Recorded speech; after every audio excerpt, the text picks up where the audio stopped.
You're such an asshole. Asshole Consultant, how you guys doing? Dave writes, hey Cappy, can you please do a review or have a review of BioHistory, Decline and Fall of the West videos? That is the basis for this book. It's called BioHistory, Decline and Fall by Jim Penman. If I remember, I'll put the links down below, but you guys can go ahead and look it up. Really? It's only got 4 reviews? Thought it'd be oh, this is Kindle version. Paperback from 1 pence. Pfenning? What's the unit of, what's the penny over in London? You should sell it for more than that. Anyway, written by Jim Penman. 320 pages. And I did not read the book because it costs you an arm and a leg to have me read a book. Just takes too much time, guys. It deals with how epigenetics, how environments influence genes, and how it causes the rise and fall of civilizations. He uses examples from how primates are adapted in their various environments and how various civilizations rise and fall, such as Rome, China, Japan, and the British. I know that reviewing a book can be expensive. So if you can have a look at the following videos and let me know what you think and how much it would cost. So he provides a link, which is the BioHistory YouTube channel. That's the one I listened to because it was the cheapest and it's the most direct. Jim gives a synopsis of his book, a general overall view of his theory. Then he had an interview with Stefan Molyneux, and then there's another interview he had with the Libertarian Chat. Please quote me the price for either of the videos on the BioHistory YouTube channel and the price for those videos plus the interviews.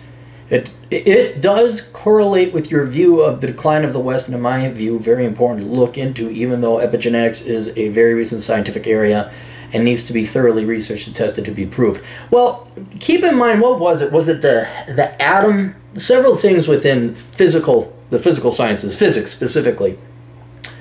Things can be quasi-discovered where you got a box. Something's happening in this box, and we don't know exactly what's in the box, but it has all these traits, and we test the box, and we put things in the box, and we find out that whatever's in the box has these characteristics and traits. It executes on these things. I think atoms were discovered like that. There was so much other contextual evidence. They say, well, we think atoms are related to gravity. We don't know what they are. I think it wasn't until they did something. They split atoms. No one saw an atom.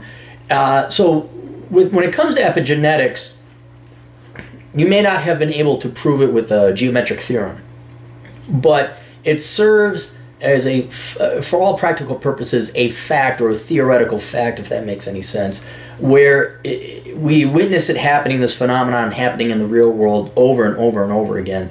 It may not yet be proven, but there's something there. And it has these known quantities and variables, and it acts and behaves this way. So, yes, there is such a thing as epigenetics. I believe it to be a fact. We may not know how it works exactly, but I'm with you there. Yes, it is a very recent scientific area, but, you know, like quarks and the Bose-Higgins particle or whatever, I think there's enough ancillary and contextual evidence that that does exist. Anyway, so let me give you a very quick synopsis. You can look it over. The biohistory is one of cycles. And not to say this guy didn't come up with anything new. He came up with something a little bit more detailed. That's what he contributed that was new to this, where he delved a little bit more into the previously established cycle that hard times form hard men form good times form weak men form bad times. And it's a cycle. And then there's another variant of it where someone makes the money, the next generation pisses it away, the third generation is poor, and the fourth generation builds it up again, and then that cycle repeats. And there is certainly a lot of validity to it. All empires come in cycles. The United States will end. We will end. You're lucky to have an empire last a couple hundred years. I've been binging on a ton of history podcasts. Some of them, you know, the Roman Empire lasted, what was it, the Persians lasted a long time, Babylonians, Sumerians. You're lucky if you make it into 4 figures in terms of years. But anyway, and then Europe, Oh, it's the Netherlands. Oh, now it's Spain. Oh, now it's Britain. Oh, now we all just had a world war. We're back to ground zero. Oh, the United States. Oh, no, not anymore. But these cycles do happen throughout history.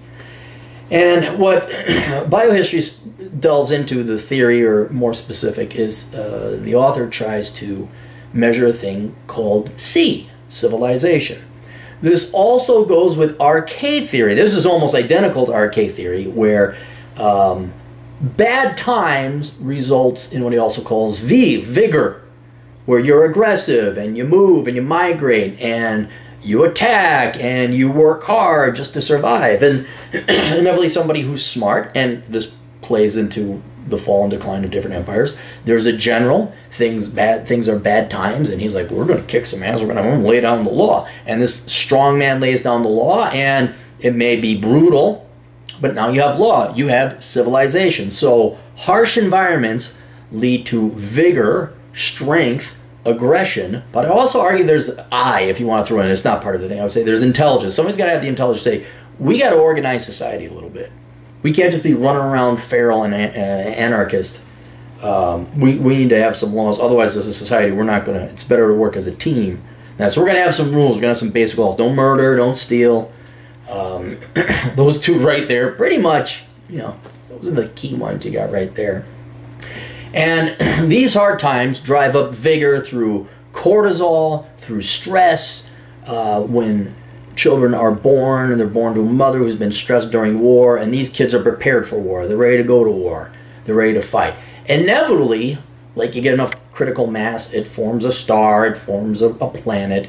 You form organization. You form structure within society, and then you have civilization. Now, the benefit of civilization is that you can have larger economic growth, faster technological advancements. Things advance at the speed of light compared to chaos and anarchy. And you start having the Italian or the Renaissance. You start having the United States, pretty much up until about the 1960s, certainly after World War II. We have advancements in society, technological advancements, and it makes life a lot easier. Then this is where civilization starts to break down. The people who had to go through the vigor and the hard times to establish civilization appreciate what they have. The World War II generation growing up through the Great Depression. Oh, you should be thankful you have food. And I remember, yeah, because the old Capmeister had some stressful times back in his days where I was very thankful I had food. It was very nice having food. But that's not the case for pretty much the baby boomer generation onto today's Gen Zers. They've had everything. No one really worried about starving. Our poor kids are starving children. Now they got to worry about obesity. Well, they're not getting enough organic food. They're worried about organic food.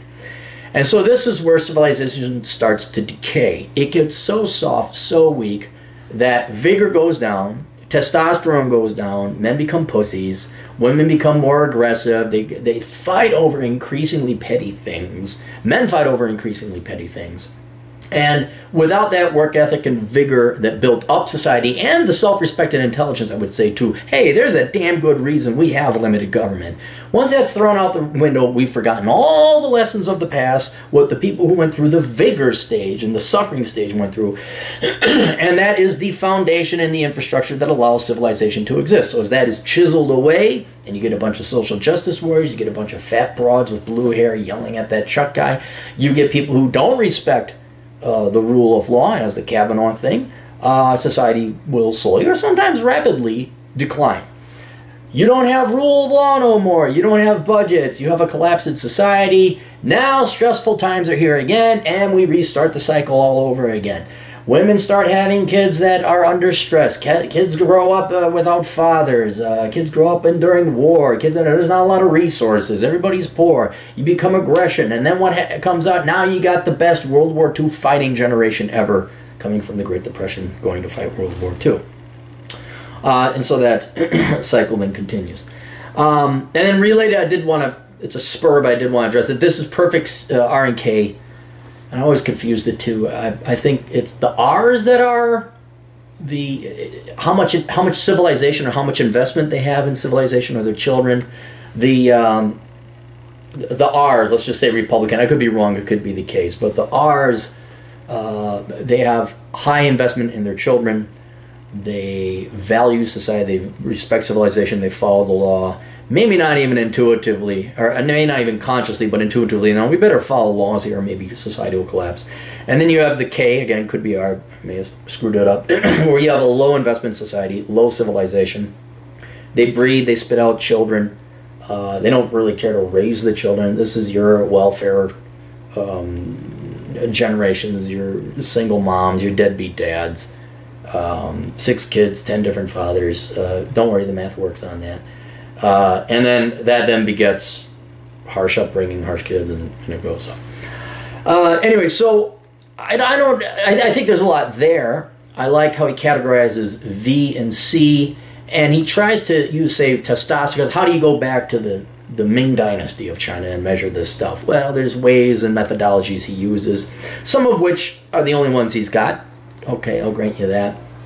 What was it? It was also, was it birthing? You can look at genetics now and see what percentage of males repopulated versus what percentage of females. There's ways to get proxies to validate this philosophy or theory. But then I think he goes too far, where he's borrowing from different animal kingdoms, which is fine, to draw parallels. And hey, we're related to bonobos and the chimpanzees and the apes, and this is what happens here in the environment that changes.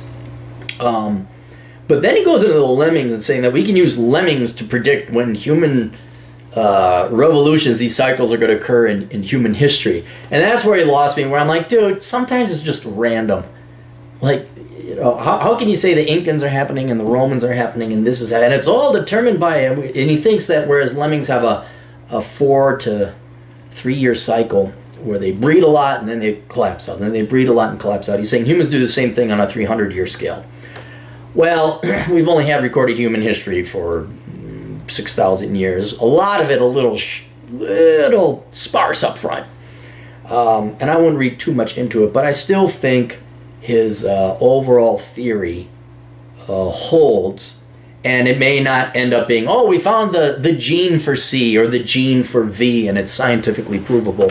But again, as I alluded to before, it is a very functional and practical theory that does explain this phenomenon in the real world, and I intend to agree with that in epigenetics. So that is that. Please comment on the video on press one of that. It does correlate with your view. Who's calling me now? Needs to be thoroughly tested. Please keep my name anonymous. Did you have a question though? A review, just a review. Uses epigenetics. He uses examples. Yeah, so it is interesting. I don't think the overall concept is going to be new. He just wants me to review it. I don't think the overall concept is going to be new. But I like some of his... He's pretty clever in how he tries to approximate C and V retroactively throughout history. I think he's reaching. But when you go and you listen to the Molnar view, we see this happening in the real world. Whether it's actually specifically C and V in biohistory happening, certainly could be that. Or I think there's more of an economic explanation, making it much more simply, you know, hard times create hard men create good times create weak men create bad times. I think it really is that simple. What was I listening to? Oh, perfect example. The BBC came out with an article that Manchester University, some stupid university across the pond where all the pussies live on that island, and they were once a great nation, now they're pussies.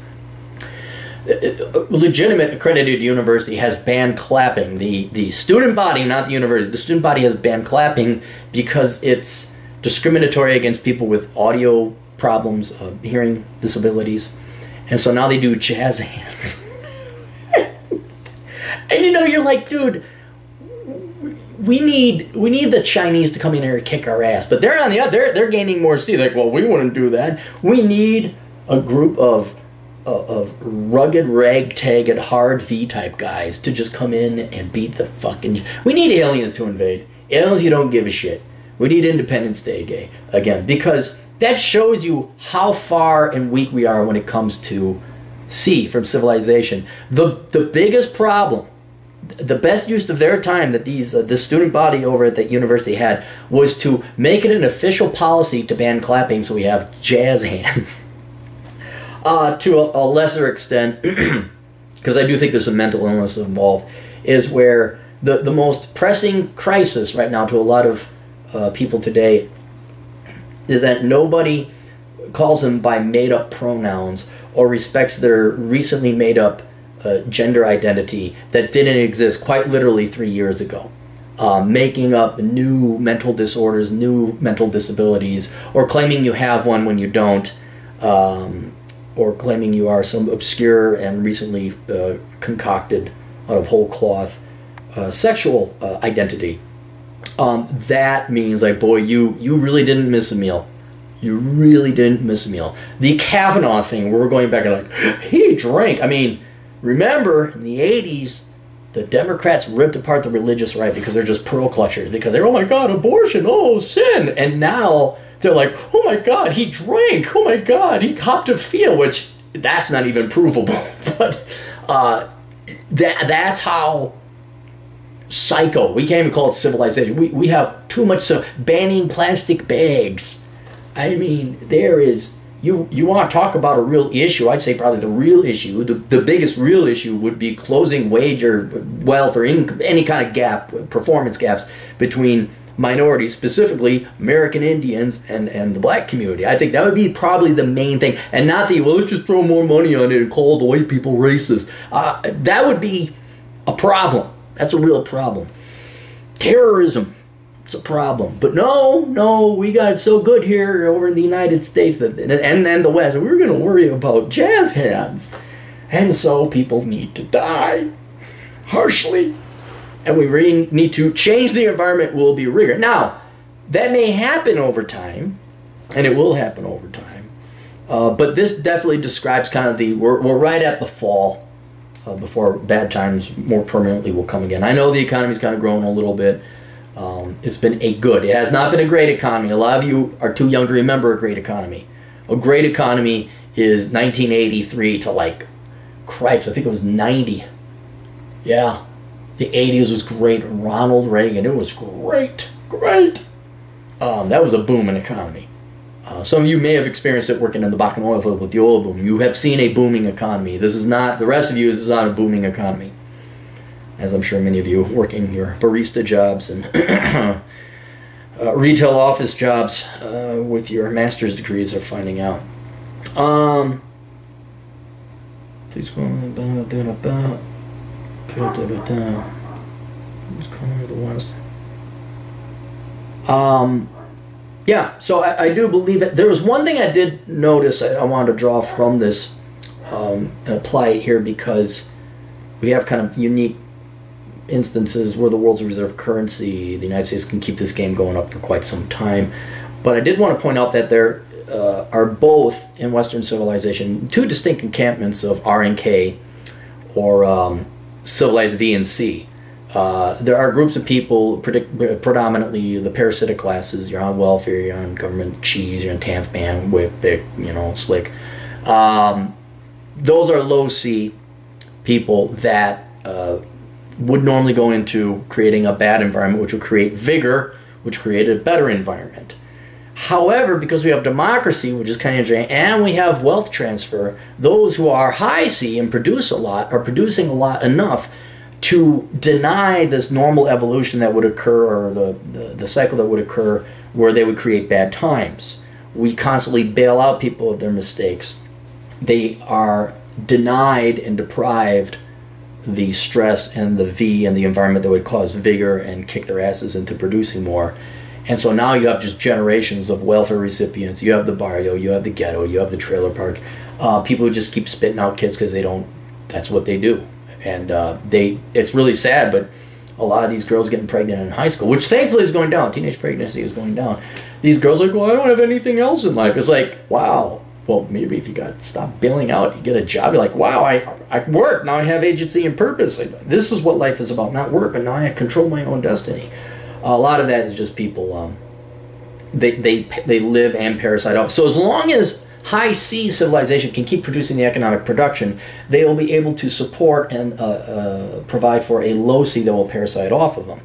Inevitably, the producers are not. The parasites are out going to produce. The parasites are going to outconsume what the producers can produce. Then you're going to have a collapse. Then you'll have, and the cycle will affect everybody. But it's a very interesting thing where you have two happening in the society concurrently.